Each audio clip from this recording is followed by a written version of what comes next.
성도 여러분 반갑습니다. 8월 17일 365일 말씀과 함께 시간입니다. 오늘부터는 예레미야 성경을 읽게 됩니다. 오늘 읽을 말씀은 예레미야 1장에서 3장의 말씀입니다. 예레미야서에 대해서 잠시 살펴보면 저자는 예레미야이고 기록 연대는 주전 627년에서 586년 사이에 기록된 것으로 보여집니다. 예레미야의 기록 목적은 다가올 심판을 선포하여 유다로 하여금 회개케 하기 위해서 기록됐고 새로운 언약을 선포하여 유다를 하나님의 새로운 백성이 되게 하기 위해서 기록되었다고 볼 수 있습니다. 예레미야 1장에는 예레미야가 소명받는 과정이 묘사되고 있습니다. 먼저 예레미야에 대한 소개 및 예언의 시기와 주제가 기록되며 예레미야가 받은 소명과 하나님께서 예레미야의 사명을 확정시키기 위해 두 가지 환상을 보여주시는데 그것은 살구나무가지에 대한 환상과 끓는 가마에 대한 환상입니다. 그리고 하나님의 격려와 약속에 대한 기록이 이어집니다.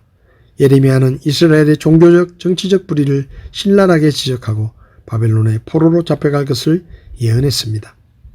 2장에서는 이스라엘의 죄상을 낱낱이 지적하며 심판이 불가피했던 이유를 밝히고 있습니다.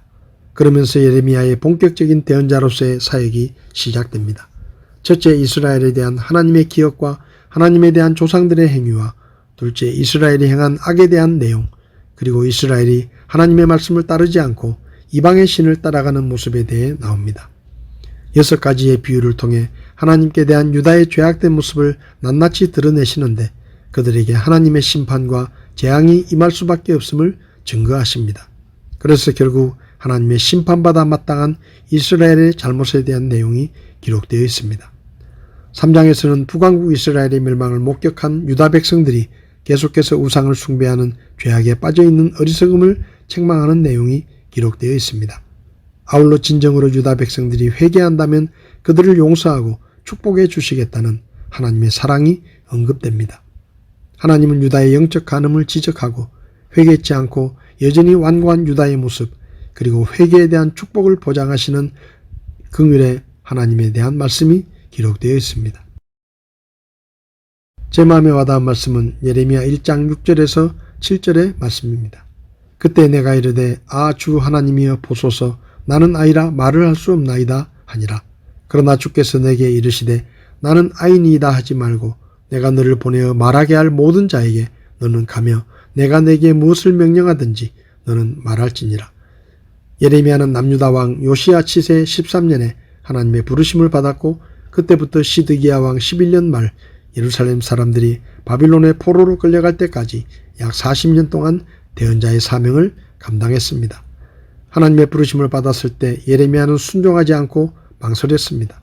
예레미야가 하나님의 부르심 앞에서 망설인 첫째 이유는 그가 아나돗 출신의 제사장이었기 때문입니다.